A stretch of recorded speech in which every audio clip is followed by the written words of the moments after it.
Good morning, students. Today we are going to discuss the topic ionic equilibrium. Before knowing about the ionic equilibrium, it is essential to know about the types of substances, or that is electrolytes, non-electrolytes, strong electrolytes, weak electrolytes. About all these we need to be know. Then only it is easy to understand what do you mean by ionic equilibrium. So generally we know that certain substances, when they are in solid state, they do not conduct any electricity, because in the solid state the constituent particles of that molecule or that substance occupying a fixed position, they does not move from one place to the another place. That's why they do not conduct any electricity. But the same substance, whenever it is in the molten state or whenever it is dissolved in a particular solvent like water, the constituent particles will be splitted and they can move from one position to the another position. They move from one place to the another place. That is responsible for the conduction of electricity. So based on this one, the scientist Michael Faraday was classified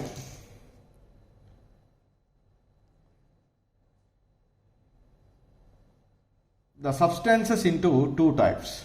Michael Faraday classified the substances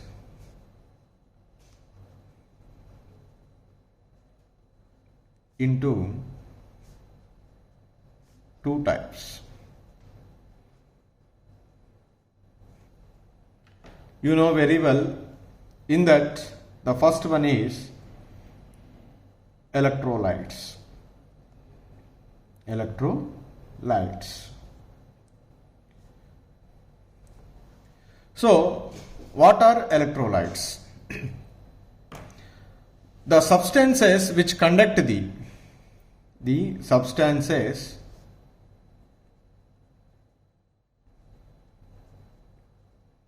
which conduct the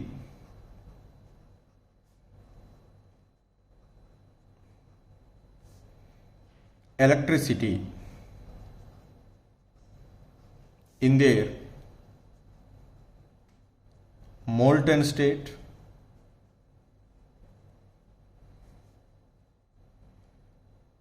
or in the form of their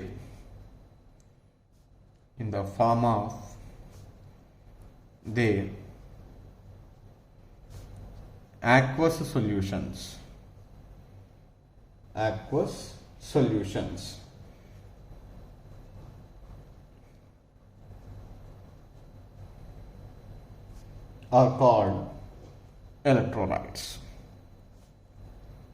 are called electrolytes.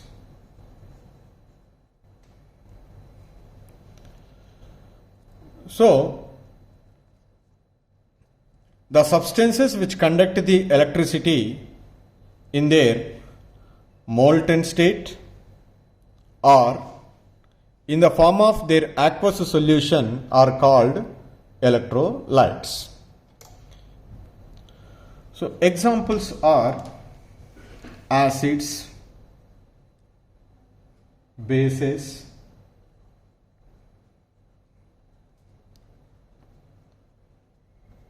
and salts are generally said to be electrolytes. So the second category is non-electrolytes.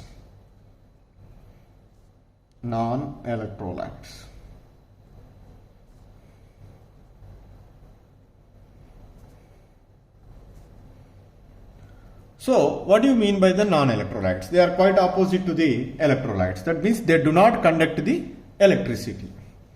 The substances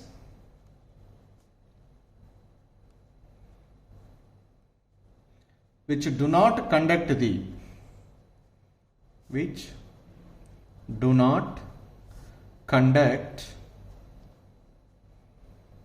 electricity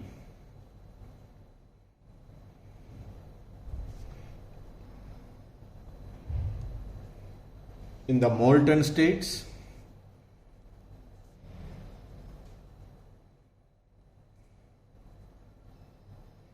or in the form of their aqueous solution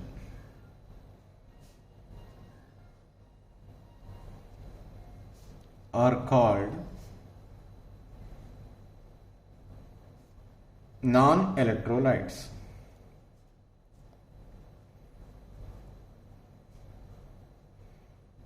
Non-electrolytes. So, what are the examples for non-electrolytes? Like sugar, urea, glycerin,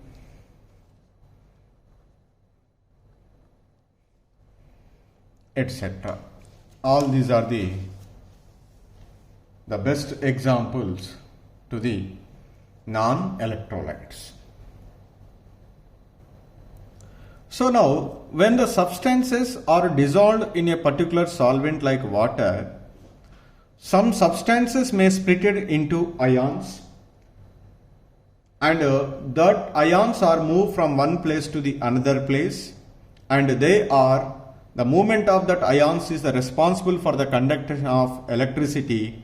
That substances are called electrolytes. For example, how this ionization takes place, how they are split into ions. You know very well the sodium chloride. The best example for ionization is sodium chloride, NaCl. When sodium chloride in solid state, it does not conduct the electricity. Why it does not conduct the electricity? Because in the solid state, the Na plus and Cl minus ions are occupying the fixed position, and they are held together by strong electrostatic force of attraction, and they do not move from one place to the another place. That's why the sodium chloride in the solid state do not conduct the electricity. So, does not conduct electricity. Does not conduct electricity. But the same sodium chloride, whenever it is dissolved in water,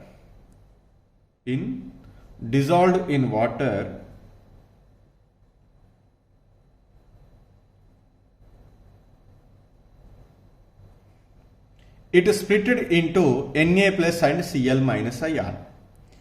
Due to the high dielectric constant of water, the electrostatic force of attraction present between Na plus and Cl minus ion can break. As a result, it is converted into Na plus and Cl minus ions. And these Na plus and Cl minus ions freely move in the solution or in the water. So that's why they can conduct the electricity after dissolved in water. But before dissolved in water, they cannot split it into ions, because between positive and negative ions, strong electrostatic force of attraction is present. That's why they are occupying the fixed positions. They do not move from one place to the another place. But when we dissolved in water, due to high dielectric constant of water, that can break the electrostatic force of attraction present between Na plus and Cl minus ion. As a result, they can undergo ionization. They split it into positive and negatively charged ions. Now the ions become free, and those ions will be moved freely in the water and move from one place to the another place. So they are responsible for the conduction of electricity. So this is the one way of ionization process. There is the another way is also they can explain the ionization. For example, in the solid state, the sodium and chloride ions will be present like this, just for our understanding. Cl minus ion, Cl minus, and Cl minus ions will be like it is present, and Na plus ions, here Na plus,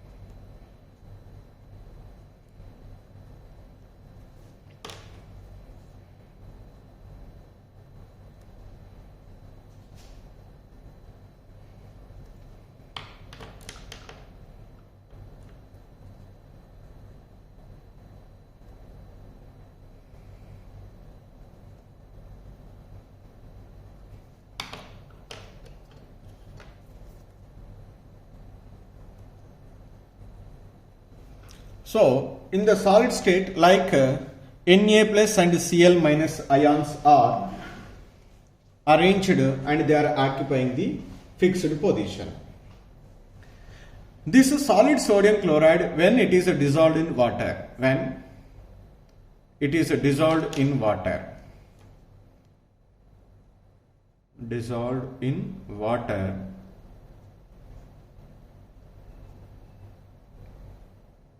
so what is happened? So you know very well the water molecule, generally the water molecule oxygen is attached to the two hydrogen atoms. Oxygen is more electronegative, that's why the electron density will be displaced toward the oxygen from hydrogen oxygen bonds. So that's why this is getting a slightly negative charge and this is getting slightly positive charge, like this. So now on the oxygen atom there is some partially negative charge, and on hydrogen atoms partially positive charge is present. This sodium chloride, whenever it is dissolved in the water, this polar water molecule, because the dipole is developed, that's why it is said to be, there should be some dipole movement is there, it is said to be polar in nature. So this water molecules, this polar water molecule surrounded by this Na plus and Cl minus ions. How they are surrounded, that is also important here. So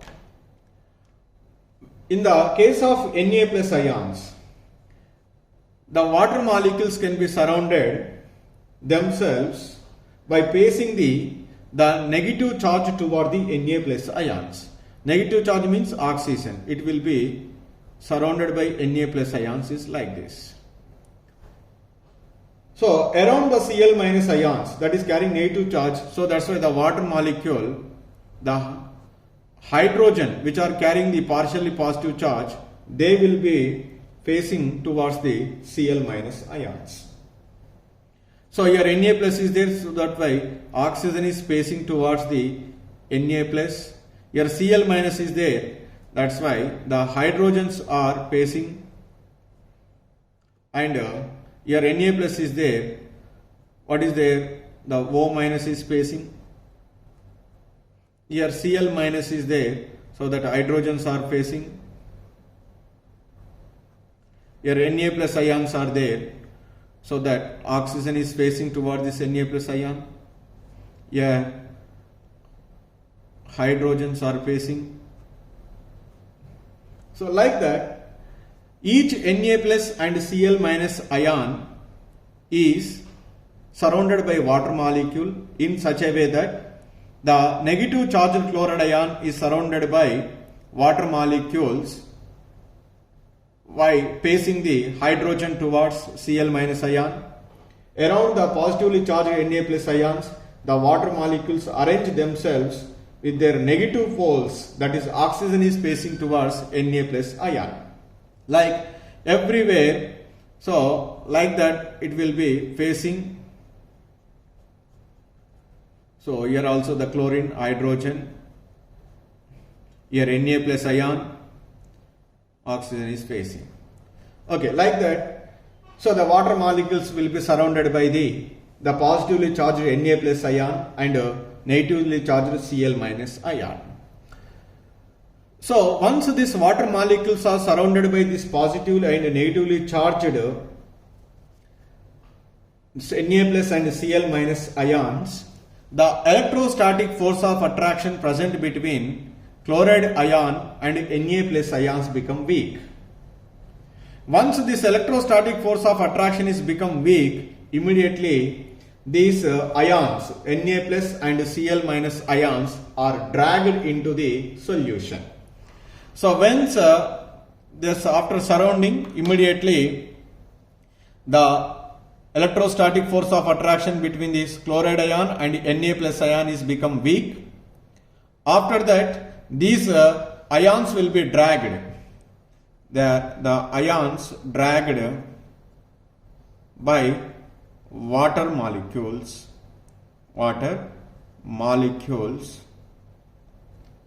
into the solution.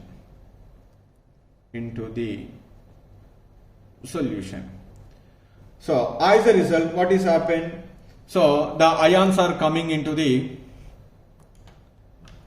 solution. Cl minus ion is there and here Na plus. Just I will write only one just for our understanding. Immediately this Cl minus ion is also will be surrounded by, after drawing the total, the remaining space around the Cl minus ion is also surrounded by the water molecule. Sorry, here H will be facing H O H H O H.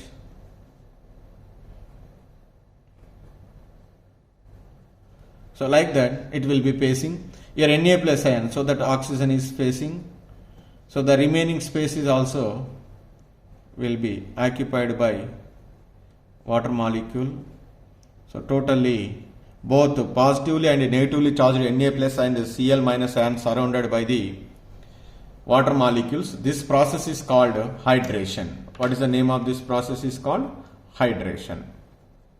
So like that, the sodium chloride solid is once dissolved in water, the positively and negatively charged ions are surrounded by the water molecules. As a result, the electrostatic force of attraction present between the Na plus and Cl minus ion is become weakened, so that these water molecules are dragged, so the ions into the solution. After that, immediately the remaining, the area is also will be surrounded by the water molecules. So now each positive and negative ions are surrounded by the water molecules. That process is called hydration. So by after the hydration, these ions will become stabilized, because once it is surrounded by the water molecule, there is no possibility to combine Na plus and Cl minus ion. So like that, so the substances are split into ions. This is the one way we are explaining the dissociation or ionization of substances into their respective ions. So like that, anyway here we need to be remember the two important points. Some substances will be undergo splitting and to form ions. That ions are responsible for the conduction of electricity. They are called electrolytes. The another substances which do not conduct the electricity because they never splitted into the ions, they are called non-electrolytes. Okay, so the electrolytes are undergo ionization to form the ions. That ions are responsible for the conduction of electricity. It is fine. So now let us take the two different electrolytes. Both the electrolytes will be ionized, but not to the same extent. That means, here I would like to say the one point, all the substances all the substances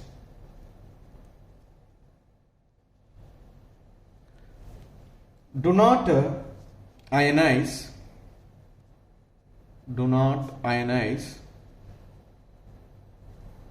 to the same extent,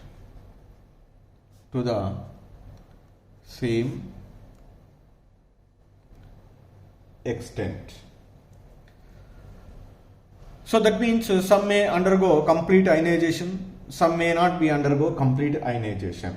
Whether it is undergo greater extent of ionization or lesser extent of ionization, so that is depends upon the three factors. That is, I write here, the degree of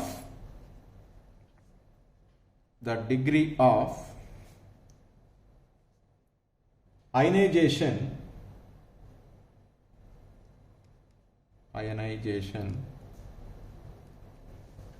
depends upon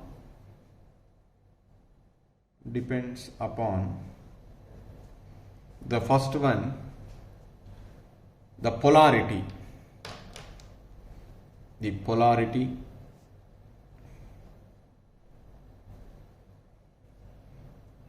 and strength of the bond. Polarity and strength of the bond.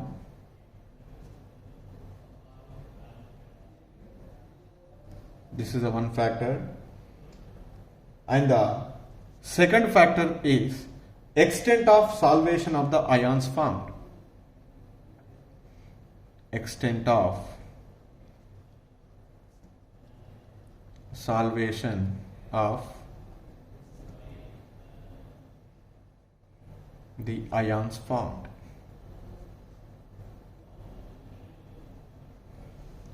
So these are the two factors decided whether a given substance is undergo greater extent of ionization or lesser extent of ionization.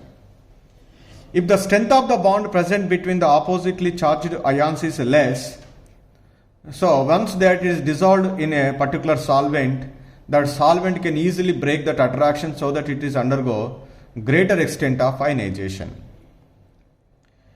So after the ionization, immediately the water molecules or the solvent molecules are surrounded.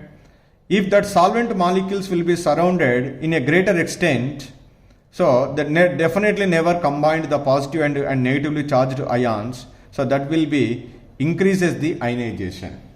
So these two factors can be decided whether a given substance is undergo greater extent of ionization or lesser extent of ionization. So that's why here the extent of ionization is the criteria to say whether a given substance is undergo more ionization or less ionization.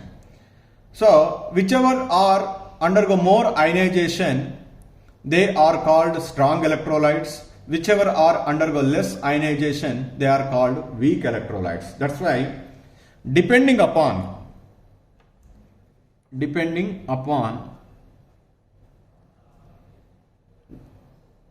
the extent of ionization,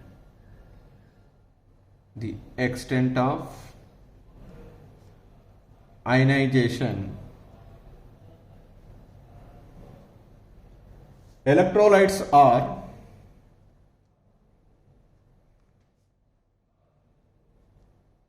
divided into two types. First one is strong electrolytes.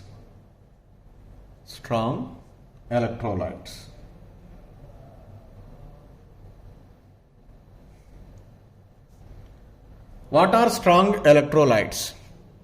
Strong electrolytes means they can undergo greater extent of ionization. That means here write simply the definition: the substances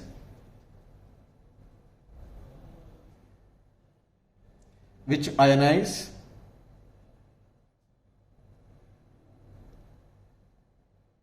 almost completely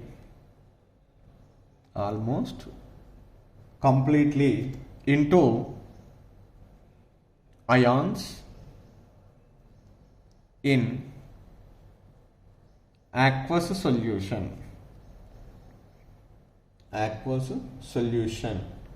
are called strong electrolytes.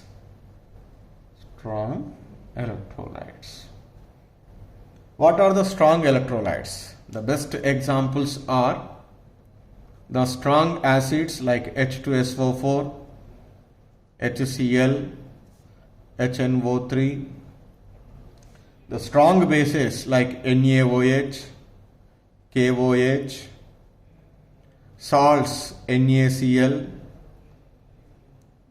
KNO3, like that, etc. All are said to be strong electrolytes. So here the reaction is almost to be completed, so that there is no need to be used the double-headed arrow, only we can use the single-headed arrow. For example, HCl is there. HCl, whenever it is dissolved in water, H2O, what we get, HCl is dissociated into H plus and H2O we get H3O plus and Cl minus. Like that we can show with a single-headed arrow the dissociation. The second category is weak electrolytes.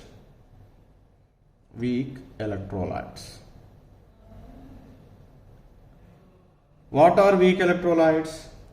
The substances which are ionized to a smaller extent. That means they do not undergo complete ionization. Only small amount will be undergo ionization.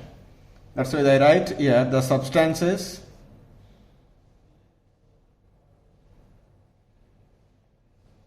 which ionize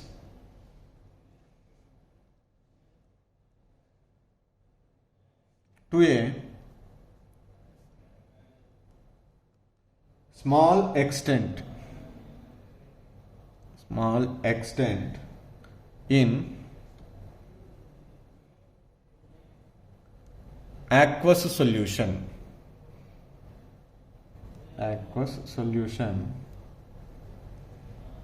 are called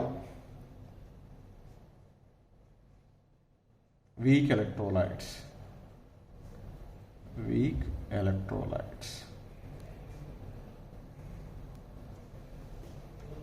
So that means weak acids and weak bases. Just for your example, all the time we are using the commonly acetic acid, CH3COOH. Everywhere, in every concept, this will be taken. The ammonium hydroxide is a base, which is also does not ionize to a greater extent. Weak acid like hydrogen cyanide, so etc. Whenever it does not undergo complete ionization, definitely there should be some amount of the electrolyte will be left, which will be called unionized substance. So that's why there is an equilibrium exists between unionized substance and the ions. That equilibrium generally we called ionic equilibrium. So I write one example. CH3COOH is there. Let us take the 10 molecules of CH3COOH. In that only 1 or 2 molecules are ionized. So that an equilibrium exists, so that it will be shown with a double-headed arrow. So CH3COO minus and H3O plus. So here I write H2O plus H2O. Dissolved in water, it will be ionized to CH3COO minus and H3O plus, because here it is dissociated O minus and H plus. How if we take the 10 molecules, in that 10 molecule, 1 or 2 molecules will be ionized. The remaining does not ionize. That is called here unionized molecules. So that's why here between unionized molecule and this ions, an equilibrium exists. That equilibrium we called as ionic equilibrium. But whereas in a strong electrolytes, so almost the 99.9% of this substance is undergo ionization. Even though the 0.001% is there, that does not much affect the reaction.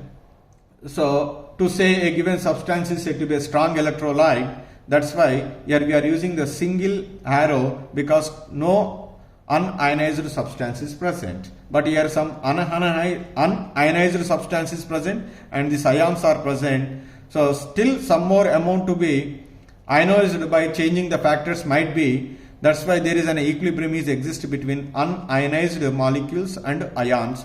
So that equilibrium we called as here ionic equilibrium. So that's why the ionic equilibrium is defined as ionic equilibrium. Ionic equilibrium is the equilibrium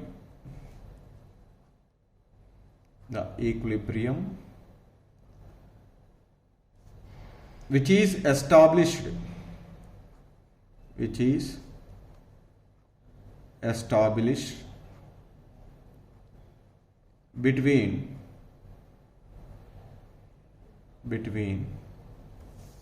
the unionized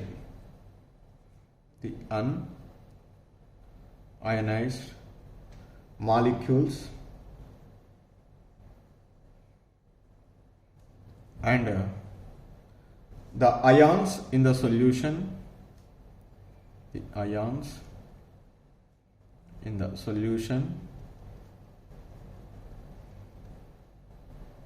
of weak electrolytes.